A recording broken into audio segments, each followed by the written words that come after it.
We are brought into this life knowing nothing and yet with everything inside contained for to make this unique, profound, complicated and revealing journey an interesting one. It has come to my understanding while in meditation that this journey is one because we are created for the sake of not only living, but expanding towards something we hope exists in for the betterment of our souls because of the trials of this present journey and its multiple ventures, its multiple complications and its multiple rewards of liberation from having to live consistently within a state of misery and isolation. The journey can only be firstly understood as one of an interest because it is felt as new and mysterious. It has no other burden imbued inside of it outside of it being sacred and thus, not self-revealing at the discretion of the interested.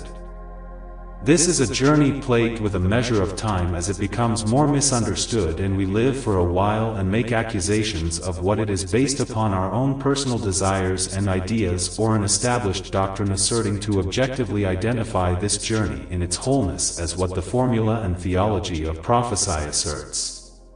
For this is the reason of why religious doctrine serves as the most dangerous weapon against the human family to realize. As an atomic bomb being descended upon a nation of people blowing them apart, so does the effects of religion possess this same destructive potentiality upon the mind of the host, shattering the mind into pieces of fictitious monotony giving death to the intellect. I often ponder of the imputation of this journey having to be at times such a troubling predicament to fix what has been said to be broken of a species as ourselves, before we existed. It implies that we were damned and therefore condemned into an established precondition with a final place of either redemption or a state of the death of the mind and soul, as this is designed to remain still a state of consciousness for the purpose of us knowing of what we are being punished for of a living journey which none of us was given the consent to venture. This was before we started by others before us, as this is called justice. But, at some extremity in living, one stopped asking, what has transpired before for this, to be made a necessary formula for resolve? How is it we are enabled with a mandatory implication imposed upon our minds and an imbued curiosity that, to understand the point and vitality of a journey, without knowing of why this is a necessity? Many have come to ask, why has this been made a necessary journey, instead of a journey of living which contains a continuous state of being which in fact reveals at times, to be a journey of pure impassence. We are all a part of the same universal consciousness, and yet have been made a fragmented state of being by way of being conditioned and contained into the flesh which is of a diverse design. We have to suffer and tolerate clashing personalities and affects of the environment and suffer the effects of the flaws of another because of being heard of one another, while too many human beings are left alive with the heart and mind for understanding that the whole of humanity is in need of a healing, while some are in a comfort zone while hurting others and are uncertain of letting go of the wounds for the sake of healing, and yet hurting because of the wanting to let go for the sake of healing but are too afraid to do so because of what is activating in the society. A complex journey, isn't it? It seems as such. It is made complicated for the point of learning, as this has been forever the assertion. It is as something was made tangled into an immense knot, and those who are created to venture into it are those who are responsible for untangling all of which is keeping humanity from moving forwards to the next either heaven state or hell state. As neither one of those states is permanent, and thus, there will forever be this repetitious movement of conflict, resolve, bliss and into further conflict and therefore, misery. Misery is mentioned because if what is considered freedom and happiness is not a permanent reality, then it only serves as an enemy to the humanity present, which is in dire need for a permanent state of peace and stillness. An interesting problem created for the interested to resolve. One finds themselves after being conditioned of utilizing the mind and its gift of observation and formulation to be filled with a continuing interest to learn more of in fact what this living phenomenon is in its entirety.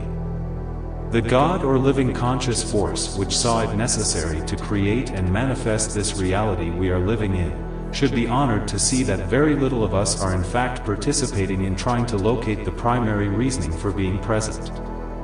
It should be honored because it designed it as such.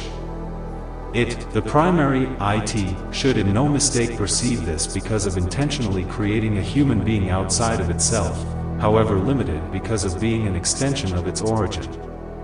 This one greater than its creation, God. The time has come as before, as the human family struggle to understand the complexes of living and its joys, its fears, its death and living, a time of which we are going to be made to end our hurting of one another, so that we can take the time to love ourselves collectively for the sake of the human race remaining here upon the earth before it choose to retaliate. One cannot possibly love themselves while causing hurt in others' lives.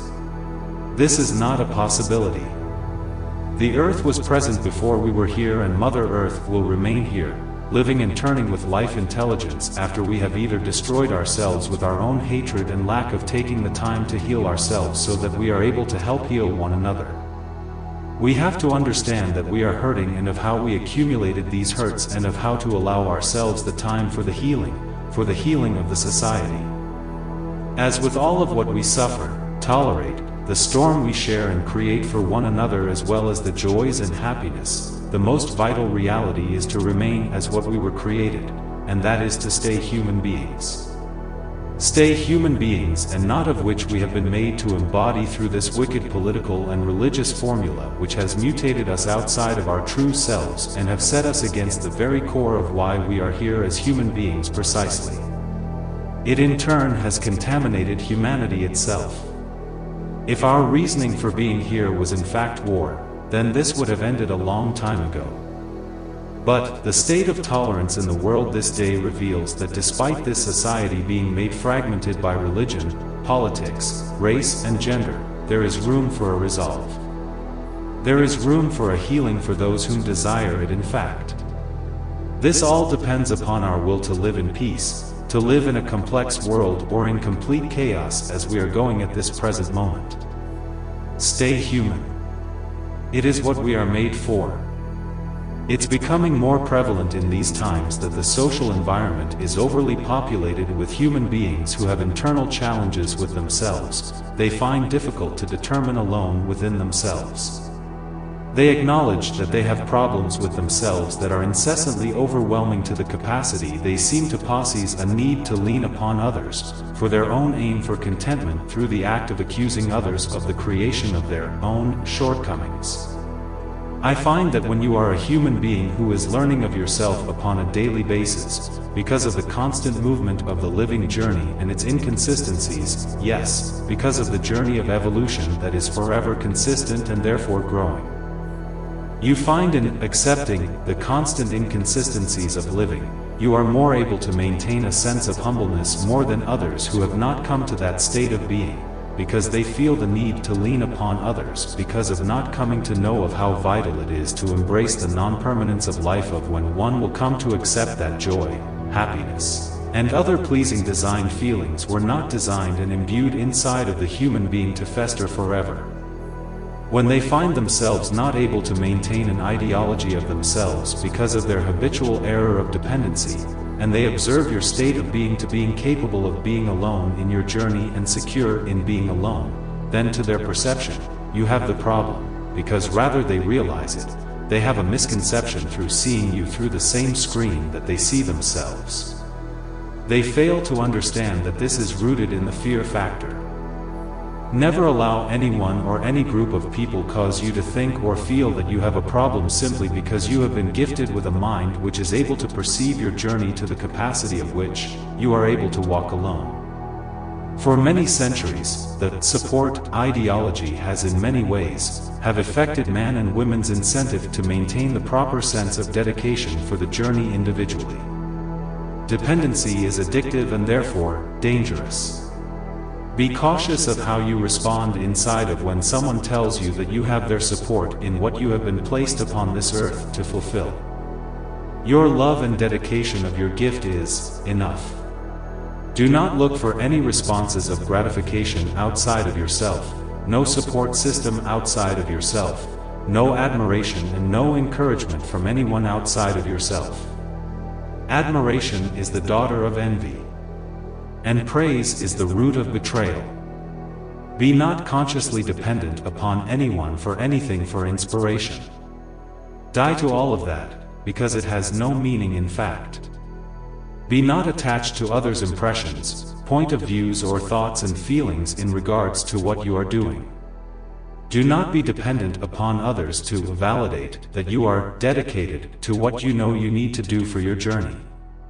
Do not look for others to be proud of what you are doing, because you give them power over the validity of what you are doing. In reality, no one cares because it is not their life in what you are destined to accomplish, unless they can determine some manner of which they will benefit from it, and in that reality, they still don't care. Feeling the necessity to be dependent upon others for you to feel properly motivated is a sign of a misplaced degree of incentive and gratification that should be harnessed in the direction into your own singular dedication in what you are in the process of accomplishing. Your own internal will is sufficient, and is to the validity that you need to work harder for yourself without the validation of others. Being creative has nothing to do with anyone else's encouragement, validation, support, or sanctions. It's always about you and never them. Continue what you are doing. You are upon the right journey because the journey has always been of you since before what we know is asserted as the beginning, and so it will be such after the end has been revealed. Written by David Anthony Brayboy.